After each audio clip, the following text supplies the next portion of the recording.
All right, we are live. Hi, Nasaga. This is Melissa Peterson and Aiden Scott, and just off camera now is Becky Reese, and we are doing Nasaga Plays tonight with the game The Extraordinary Adventures of Baron Munchausen. This game is a narrative telling game, a storytelling game, and it's one in which you are trying to tell a really crazy story, and the other people you're playing with are trying to trip you up. So it's kind of an improv game as well.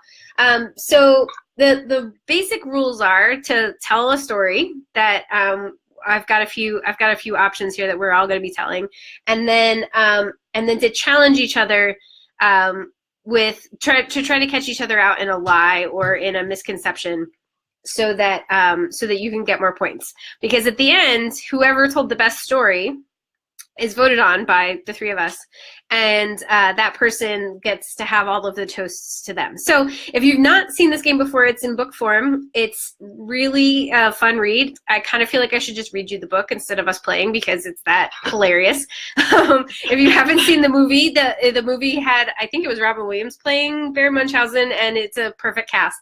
So the very first thing that we're supposed to do is pick our names. And of course, we are all nobility. So we are supposed to be, like Baron Munchausen or Baron Scott, as the case may be. Or he suggested that for Americans, Chief Executive Officer of whatever, and things like that. So I guess I could be, I'm trying to think, Chiefess, Chieftainess? What is the female version of chieftain? I'm going to be Chieftain Peterson. No, Chieftain Melissa. Peterson is so formal.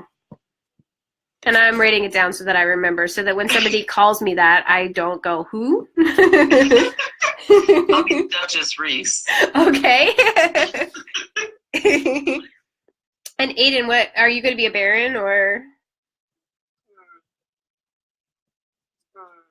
He's thinking. Oh no. Like your thinking sounds. Let's go with Duke Scott. Ah, nice. Duke Scott. Like Duke Silver. Yeah. Except for with less saxophone. Okay, so there's a whole list of rules for how we decide goes first. But given that there's only three of us, usually we would be playing this with four, so we're just going to do sort of a quick round of this because there's only three of us tonight. But I'm actually going to start us off by challenging Duke Scott, because I know Duke Scott is good at this. So tell us, Duke Scott, the story of how you survived the simultaneous attack of a lion and a crocodile at the same time. I would like to know. I'm deeply interested in how this happened.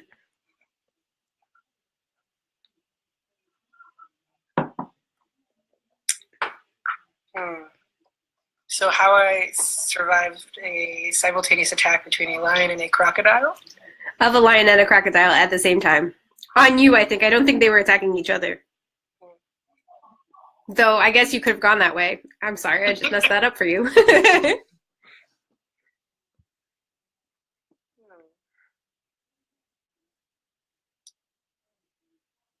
see. This attack occurred when I was traveling in Egypt. It was during Cleopatra's reign. So this is a while ago. Sure. And prior to going out away from the town into the waterways and exploring, I had met with a shaman of sorts who had given me these special darts. Told me not to stick myself for fear of some repercussions that I didn't fully understand because I don't speak the same language as the shaman. But he said, if I were to be in a situation where I encountered a wild animal, to throw it at it. So I'm out exploring, traveling from one village to the next along a waterway. when out of one side, a corner of my eye, I see some bushes moving.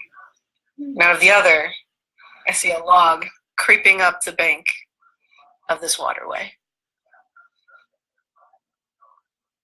And as I'm standing there watching them get closer to me, I pat my pockets looking for something, my pouches looking for anything to help me escape. And I remembered what the shaman had said. So I pulled out the dart, only one though, because I only had one. And I took a chance and threw it at the lion. My thoughts were lions might have softer skin than a crocodile. And as I watched, the lion kind of slumped down a little bit, looking a little drowsy. And then, as the crocodile approached and got closer, I started backing towards this small tree, not large enough to climb, unfortunately. And as I feared for my life, the lion came running across in front of me and took the crocodile with it. But Duke, I thought, I could be wrong, but didn't you just say that the lion fell asleep? I said that it kind of slumped down. I guess As if it were getting drowsy. Again, the reason this shaman did not want me to stick myself is because then I would be stuck in a trance, subservient to myself, but unable to command myself. Oh. But so Duke, I want to clarify a point. Was this when you were trying to find the source of the Nile? Not quite. I was traveling from one small village toward another as I was making my way up towards Memphis. What were you going to do in Memphis? There's a great library. Oh, there is a great library out. Yeah, absolutely correct. So then what happened? So as this lion was protecting me, instead of asking questions or waiting to see what would occur, I decided to run. However, I forgot that I have a bad knee. Oh, so no. I just kind of apparently I got far enough away that if the crocodile had won, it had lost interest in me. And I continued on my journey. Well, huzzah! That was cheers to we're supposed to toast after every single story. This is apparently part of the deal. Cheers to that amazing and extraordinary story of shamanism and animal attack. All right. Cheers. I don't have a drink with me. You were supposed to, I'm sorry, that was supposed to be the first thing, is we were supposed to have our pot boy bring us the best quality wine. I'm sorry. Oh. This is why I should have just read the book to everybody, because the book is hilarious. Okay, so Duke, you now get to challenge one of us to tell a different story. I can't really, like, can you read that, or is it backwards? Well, it's not backwards, but I can't really see it. I'm not sure I can get it any closer. How your hunting dog Beauty caught 7 hares at once. Whoa.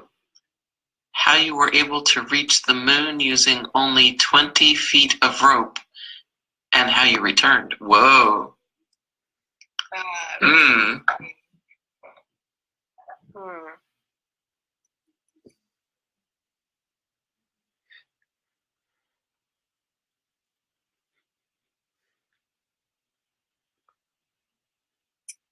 I think I'm going to challenge Becky Oh.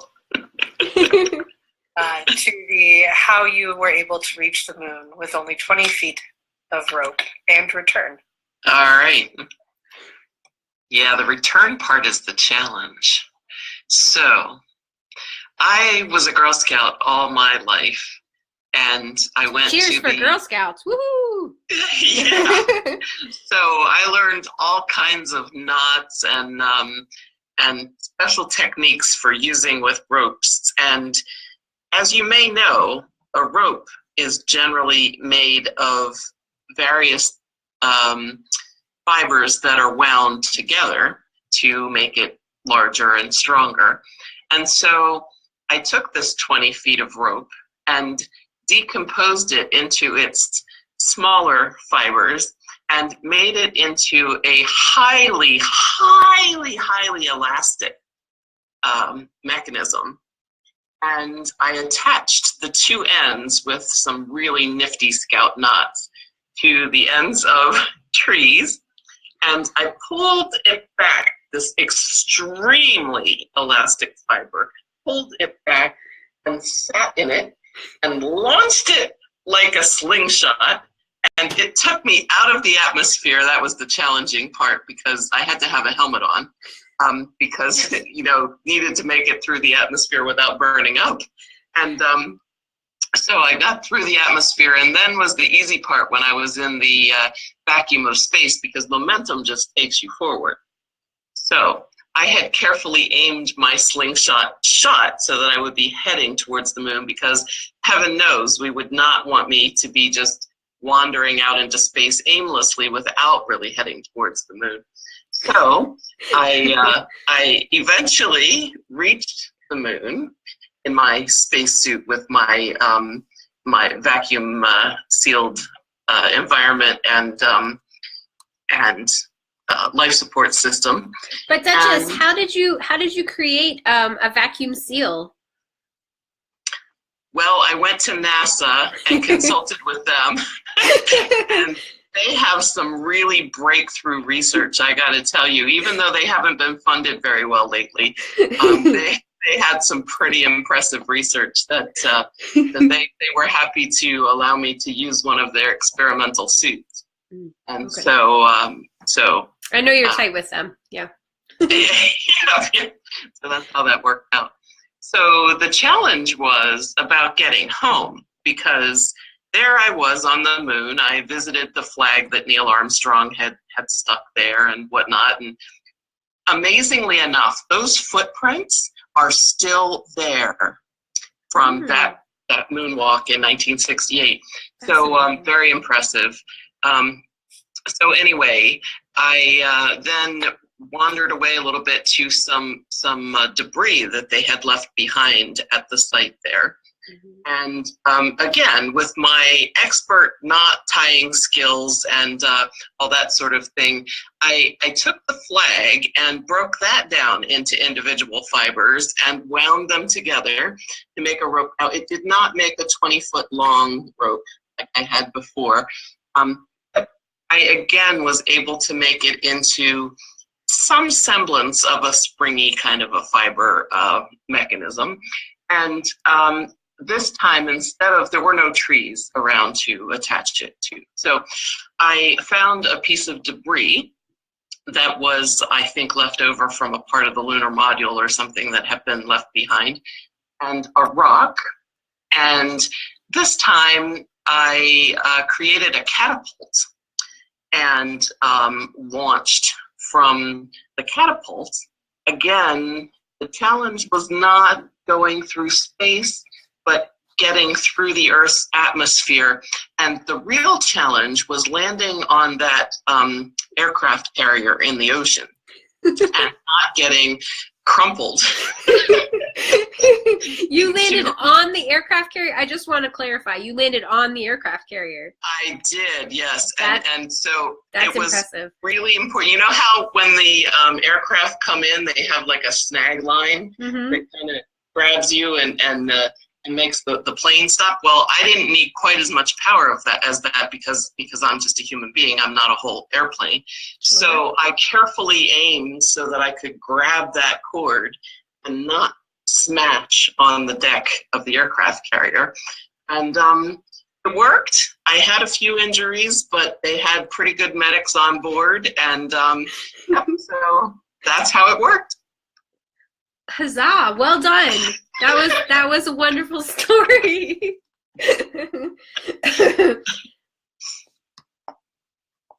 Here, I'll get us another page. Since I'm the only one who hasn't gone yet, I shouldn't pick my own.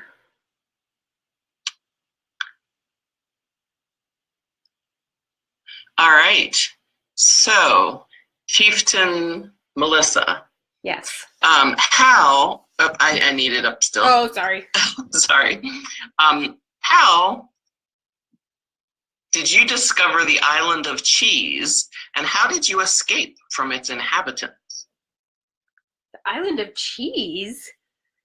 Oh, okay. The power of cheese. I do love cheese. So, as you may remember, I went out in search of the island of cheese because of my deep and abiding love for all cheese in all its forms. So, I set out with my faithful companion, Eric, and we went looking for the Isle of Cheese. Island of Cheese? Island of Cheese. I forgot what I called it once I found it. And fortunately, the inhabitants there were very friendly at first. They welcomed us to their island, and they were very excited to see new people because it's not very often that people come to the Island of Cheese because most people believe that it is a myth. It is not a myth. But they were very excited to see us because they hadn't seen people in so long. Unfortunately, my voracious appetite for cheese betrayed us. They caught me eating some of the cheese that was their sacred cheese.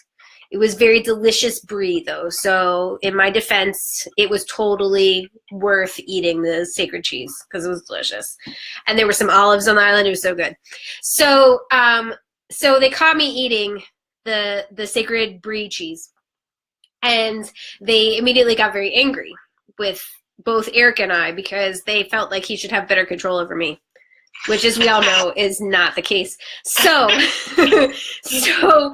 so they locked us up on the Island of Cheese.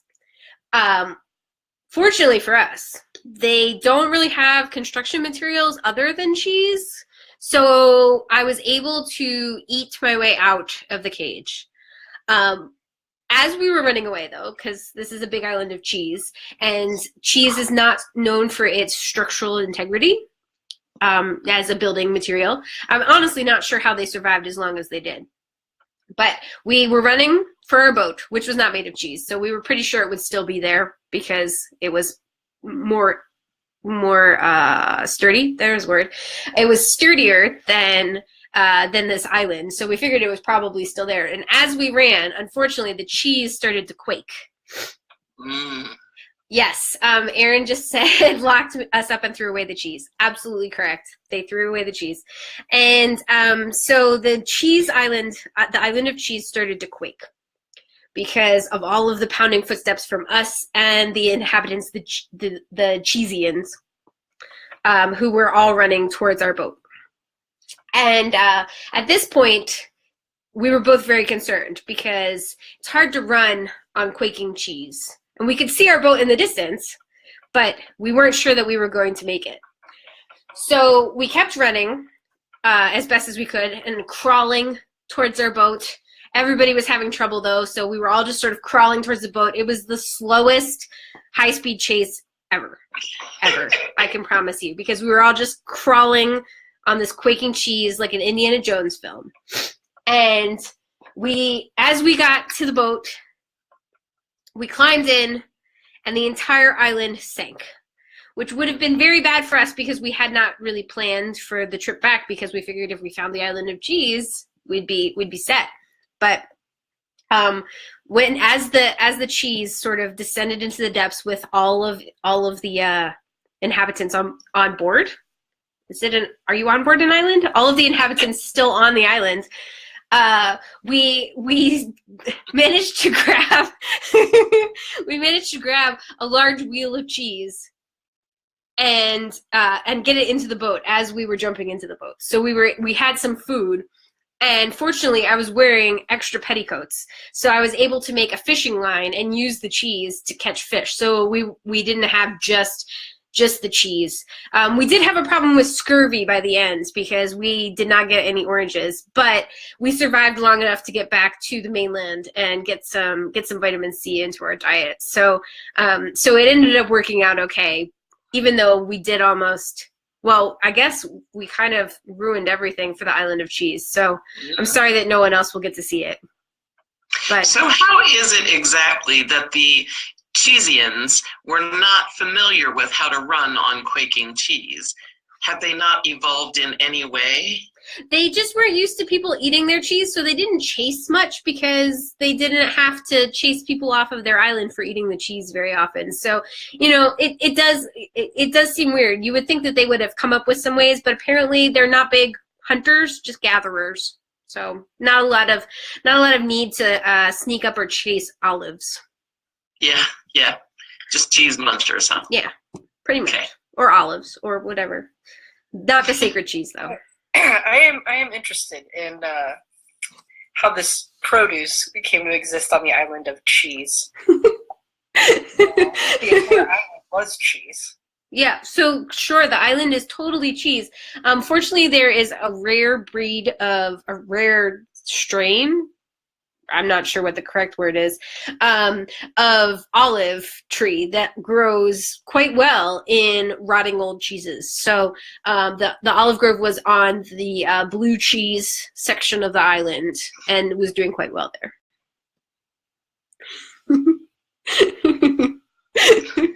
And that's my story, and I'm sticking to it. Cheers. Cheers. So at this point in the game, we're supposed to vote on who had the best story, but you're not supposed to vote for yourself. Mm-hmm. So I've got to vote for Becky and her Girl Scout skills getting to the moon. That should be a new merit badge. Yep. So I vote for Melissa's cheese story. I like cheese too. I enjoy the creativity, and the quaking cheese kind of really. Yeah, that was pretty good. Well, thank you. I'm also going to have to vote for the trip to the moon. Jeez. Huzzah, huzzah, Becky, you have won. I mean, Duchess Reese, you have won. All right. So at this point, the book tells you to start back over again with another round of wine. So So you get really drunk, and then your stories become even wilder. Okay. I think that's sort of the point. So for anybody who just joined, that was a round of The Extraordinary Adventures of Baron Munchausen. It's a book, and it's a storytelling game where you're basically just trying to tell the craziest story. And there's a whole bunch of starters for you.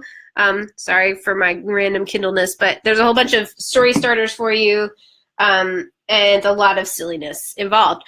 So because this isn't a saga, and we talk about games and simulations that are useful for things, I want to talk a little bit about this game in particular and sort of this style of game and how we could maybe use it in our work.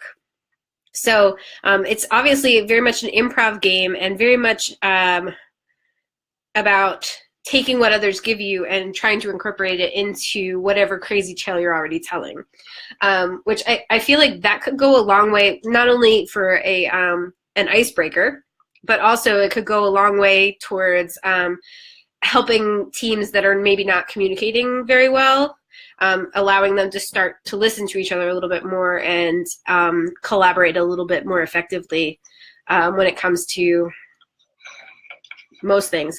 I'd be a little concerned about this as an icebreaker. Just Aiden and I talked about this last time because of introverts. I feel like it would be harder to get as silly as we got if we didn't all know each other as well as we do. So that could be sort of a downside of a game like this. What are your thoughts? So I'm thinking, I mean, just sort of off the cuff, but I'm thinking that it could be something that you might use when you're trying to do a creativity or innovation kind of thing, just to get people thinking wildly, Sure. And then launch from the fictional world into encouraging them to use that kind of thinking in their real life, whatever innovation they're trying to do. That seems like a possible application. Sure. Yeah, I think if you gave them like a starting point of some crazy story related to a project you were interested in coming up with weird ideas or, thinking outside the box on, that could be a good place to start. I also think it would be cool with kids I mean, I work with kids, so I always think about how to use it with kids. You'd want to do something a little bit less historical. So a lot of these, I don't know if you saw, there was one about the floating island in the Sargasso Sea. There's stuff about the Empress of France. You convinced the King of Sardinia to become your foot servant. So there's a lot of like, kind of like, what is that? Around the Renaissance and like to Victorian times, that kind of time. I'm pretty foggy on all of that history myself. Yeah, I was gonna say, Aiden went straight to Cleopatra, and I was like, is that when they were looking for the start of the Nile? Maybe. I'll just throw it out there. So, I think if you sort of took it back with the kids a little bit, I could see it being a really interesting way to get kids talking to each other about a specific topic. So.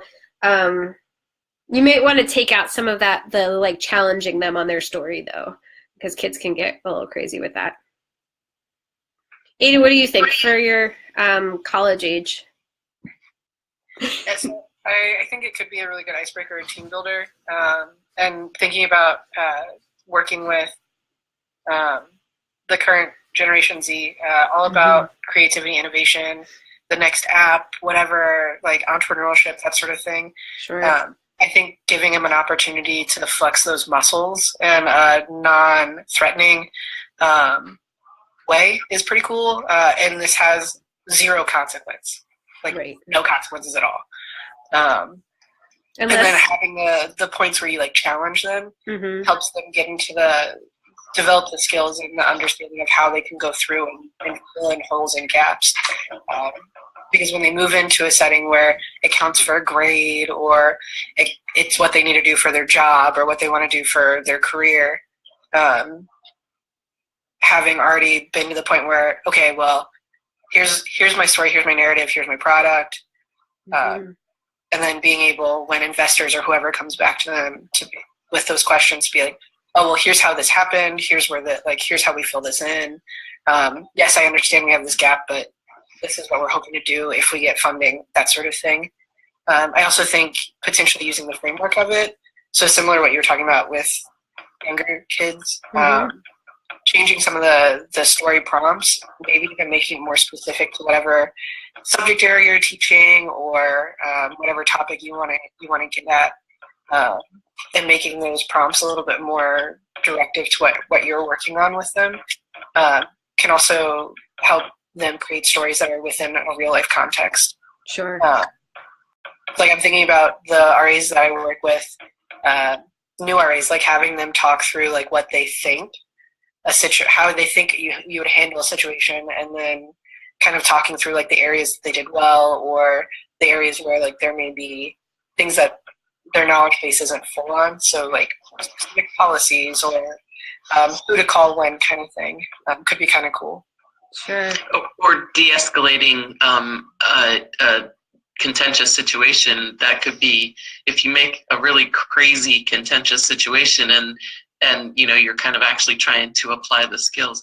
I was also thinking as you were talking that it could be applied in a leadership development context for people to get confident with speaking skills when they're talking about something they know nothing about, and just kind of the presence of sounding authoritative and winging it. Yeah, I was thinking something similar. I could see using this instead of role play. That's one of those things that at training things where they're like, let's role play this, and everybody goes, oh. And everybody goes, oh. Yeah, nobody wants to do it. But if instead of role playing, it was storytelling. So, oh yeah, tell me about the time when two of your residents decided to like throw hedgehogs out the window or whatever makes way more sense than that. And please don't throw hedgehogs out the window. Anybody who's watching, it's not good for them. But, something like that. Like if you've got horror stories, have them talk through those horror stories. Here's your prompts or all these horror stories that you've dealt with. And instead of role playing how they would react to it, have them tell the story of how they dealt with that situation. How they dealt with the army of roaches that came forward because of the food that was left all over the floor in the dorm room. Yeah, that. Ew. That was a little too close to real. Sorry, college students, but that's gross. Yeah, so things like that, I think it would be really useful. I actually, now that I'm thinking about it, I kind of want to see if we can incorporate something like this into the newcomer orientation, because I think that could be really fun. I think what we've got for newcomer orientation is already pretty fun. Anybody who's done it knows we do some crazy stuff, but I feel like, or maybe it's not newcomer orientation, maybe it's the welcome reception, and have people tell each other these crazy stories just as an icebreaker for each other. You have to come up with your Baron Munchausen story that's super crazy. And then you have to tell somebody who doesn't know you very well your crazy discovering the island of cheese and getting attacked by the inhabitants story.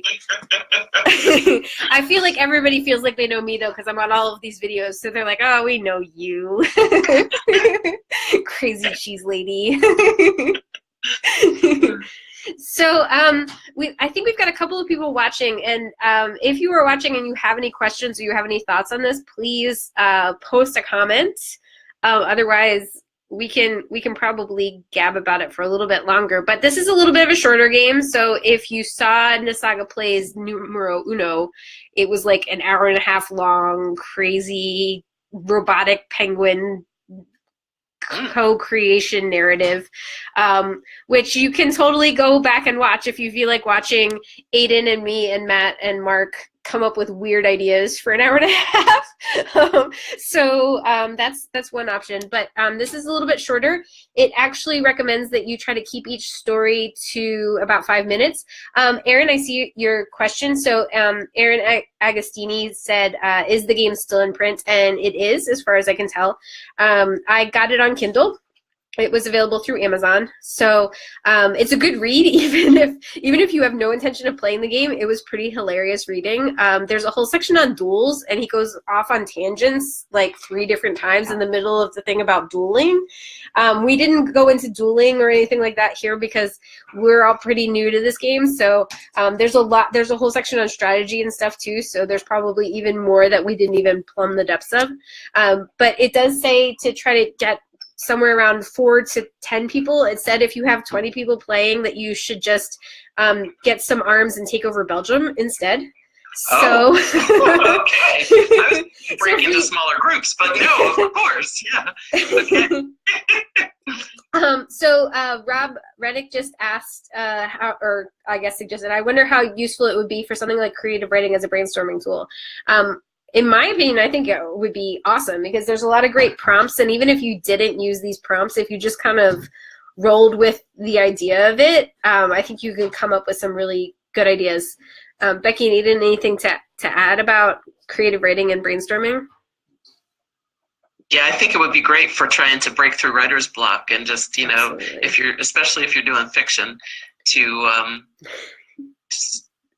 go for something fiction. crazy. You don't have to keep it in your manuscript eventually, but it might, get you thinking. So. Absolutely. There's so I got to the appendix with the things, and appendix 1 is just prompts. I'm trying to see how long it is. I'm still going. So, and it says there's an hour and 30 minutes left in the book, so it might be like 8 billion prompts. So it might be worth picking up just to get some creative writing, brainstorming help. The duel you were forced to fight against a swarm of bees, I feel like that is a really great place to start a story. That also reminds me of college, actually. So, so things like that. There is a lot of stuff about history, though, because of just the Baron Munchausen character is sort of all about history. So, how you caused Princess Mary of the Netherlands to be married in a pigsty. Ooh. I feel like that's very sad for Princess Mary, unless it's a remarkably clean pigsty, which maybe you could work that in. Yeah, there's stuff about Shakespeare. There's a lot about the Empress of France.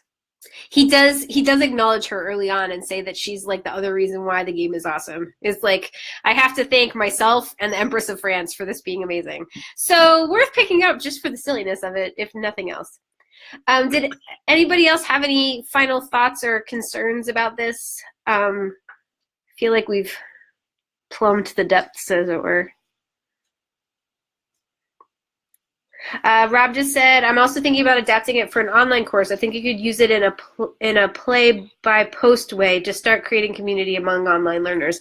Absolutely. I feel like that would actually take away some of that introvert issue there, because being silly online in text is a lot easier, I feel, as an introvert.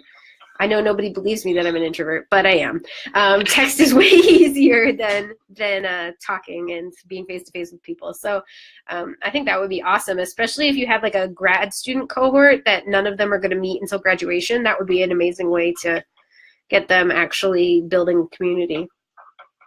Yeah, that would be cool, because you could do it where they each post their thing, but they're going to see each other's posts. If they're all posting on the same prompt, they could feed off each other and stuff. Sure. It'd be interesting. Actually, I'm teaching a conflict resolution class, and it could apply for that. Oh, sure. Yeah. I feel like the bees, at the very least. How to negotiate with bees in 3 acts. Right. The challenge would be getting them to bring actual theory into their arguments, but anyway. And truthfully, I actually think before that. I actually think that that's where these sorts of narrative stories kind of fall down a little bit. So last time we played Fiasco, which was collaborative storytelling, and then this is not very collaborative, but sort of collaborative storytelling. I feel like that's where it falls down a lot of the time, is that you end up in this very silly place where sometimes you started out actually working on a problem, but it can descend into madness pretty quickly. Right. So it would need to be pretty well facilitated, I think. Yeah. Aaron also said that he thought it would work really well online. Maybe we should do like Nasaga plays all together, and everybody has to respond. Yep, typed. Everybody responds to a prompt. I can find a really good one in this book somewhere, and we'll all tell our stories. That'd be cool. That would be really cool, and I think it would be a cool way to get everybody talking to each other between conferences, which is, always half the battle.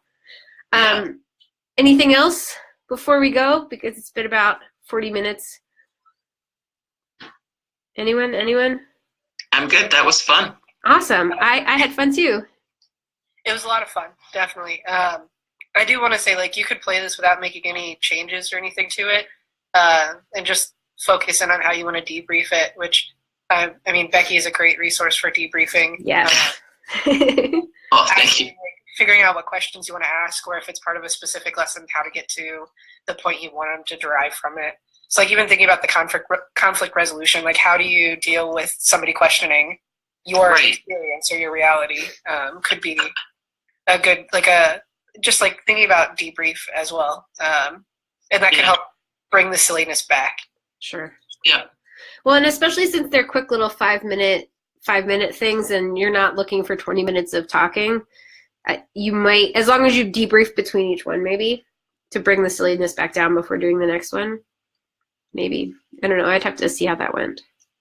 Mm-hmm. But, all of us at Nasaga love a good debrief. So when in doubt, debrief. So thanks everyone who joined us, and everyone who checks us out later. Hopefully it is not as intimidating a length as the last one. This has been Nasaga Plays, The Extraordinary Adventures of Baron Munchausen, and I'm Melissa Peterson, and joining me tonight are Aidan Scott and Becky Reese, who are both on the board, so these are your board members. And don't forget that the conference is coming up in October in Rochester, New York. And should be an exciting time. The stuff that I've been hearing about this being planned is really amazing. So keep your eyes peeled for things like the CFP and more information on our website. And otherwise, I hope everyone has a really good night. Thanks. All right, great. Thank you.